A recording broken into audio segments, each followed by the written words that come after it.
आज से लगभग 8000 वर्ष पहले त्रेता युग में जब श्री राम के वानर सेना और रावण के राक्षसों के बीच भयंकर युद्ध चल रहा था, तब रावण हारने के कगार तक पहुंच चुका था। उसके तमाम प्रमुख योद्धा हनुमान, लक्ष्मण, अंगद, नल, नील और अन्य वानर व भालू वीरों के हाथों वीर गति को प्राप्त हो चुके थे। तब रावण समझ चुका था कि बानर सेना को हल्के में लेना उसकी सबसे बड़ी भूल थी। फिर तमाम वीर योद्धाओं को खोने के बाद उसने अपने छोटे भाई कुंभकर्ण को याद किया।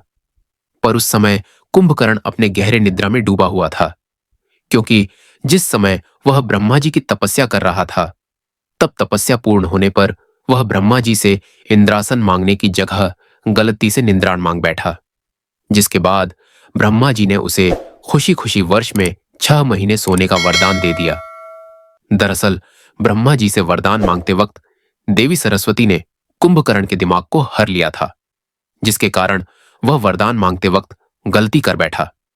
इसके अलावा भी कुंभकर्ण को भगवान शिव और ब्रह्मा जी से तमाम सिद्धियां और वरदान प्राप्त थे। वह एक बेहद शक्तिशाली योद्धा था, जिसने कि कई देवताओं को पहले भी युद्ध में परास्त किया था। इसके बाद रावण के तमाम सैनिक लग गए कुंभकर्ण को बीच निद्रा से जगाने। फिर काफी समय बाद जब उसने अपनी निद्रा तोड़ी, तो वह काफी क्रोधित हुआ और उसने समय से पहले जगाने का कारण भी पूछा, जिसके बाद रावण सामने आया और कुंभकर्ण को सारी बात बताई। जिसके बाद कुंभकर्ण रावण से काफी रुष्ट हुआ और रावण को खरी खोटी सुना दी। जिसके बाद रावण ने भी कुंभकर्ण को भाई होने की दुहाई दी। जिसके बाद कुंभकर्ण ने भी भाई होने के नाते रावण का साथ देने का निश्चय किया और रणभूमि में कूद पड़ा। फिर इतने बड़े और विशाल काय राक्षस को देख वानरों और भालुओं की सेना में भगदड़ मच गई। कुंभकर्ण को आता देख सभी दुम दबाकर भागने लगे। फिर वानर सेनापति अंगद ने वानर और भालू सेना को काफी तंज कसा और उन्हें रणभूमि से पीठ दिखाकर न भागने की सलाह दे दी। जिसके बाद वानर व भालू सेना में काफी उत्साह भर गया और वे कुंभकर्ण के सामने युद्ध के लिए खड़े हो गए।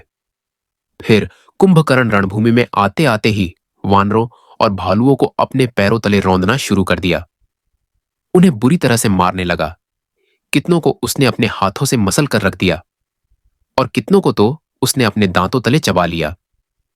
फिर यह देख वानरों के राजा सुग्रीव समेत अंगद और तमाम प्रमुख वानर सैनिक जैसे नल, नील, मैदा, द्विविमीय पर कुंभकर्ण को कुछ खास क्षति न पहुंचा सके।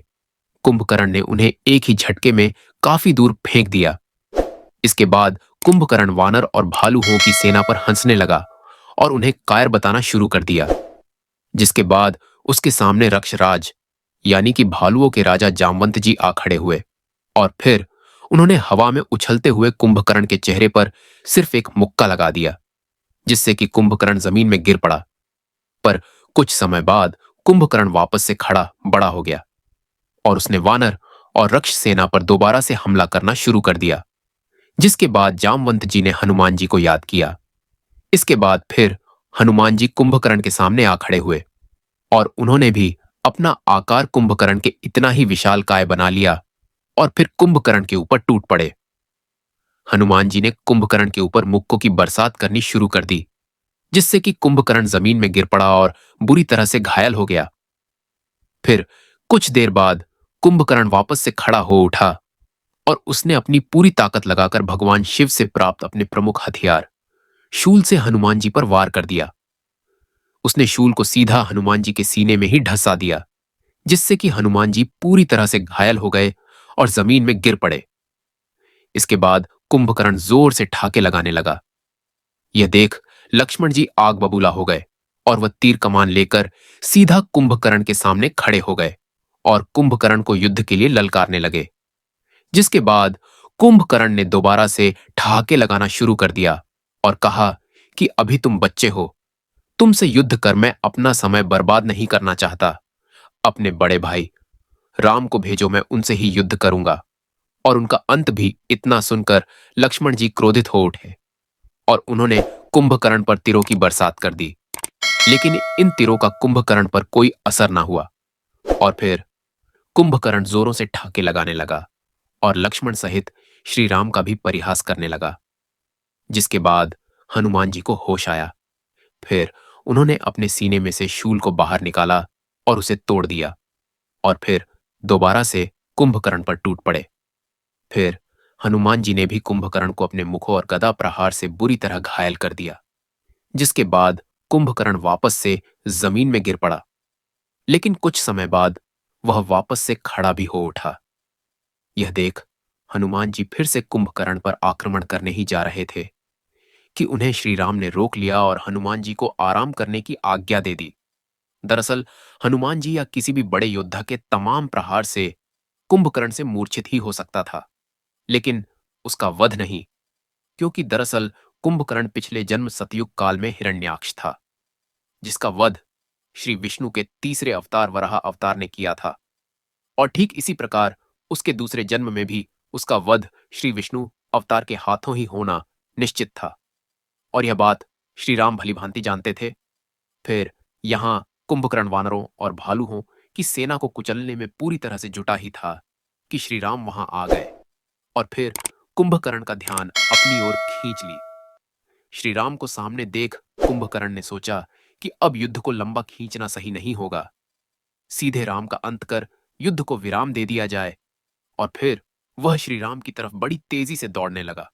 कुंभकर्ण को तेजी से सामने आता देख श्री राम ने सबसे पहले तो एक बेहद शक्तिशाली बाण से कुंभकर्ण के ऊपर एक बड़ा प्रहार कर उसे जमीन में पटक दिया। इसके बाद श्री राम ने दूसरे शक्तिशाली बाण से उसके कवच को चकनाचूर कर दिया। फिर तीसरे बाण से उसके एक भुजा को उसके शरीर से उखाड़ फेंका, जिसके बाद श्री राम ने अपने दो शक्तिशाली बाणों को एक साथ चलाकर कुंभकर्ण के दोनों पैरों को ही उखाड़ फेंका और अंत में कोदंड नामक बेहद शक्तिशाली बाण से श्री राम ने कुंभकर्ण का सिर धड़ से उखाड़ फेंका। और इस प्रकार से कुंभकर्ण का अंत हुआ और वह वीर गति को प्राप्त हुआ। इसके बाद पूरे वानर और भालुओं की सेना में खुशहाली दौड़ पड़ी, क्योंकि उन्होंने एक बहुत बड़ी जीत जो हासिल की थी। तो यह था हनुमान जी के साथ कुंभकर्ण के युद्ध का पूरा इतिहास। तो वीडियो अच्छी लगी हो तो एक लाइक जरूर करें और साथ ही चैनल को सब्सक्राइब भी। जय श्री राम, जय हनुमान।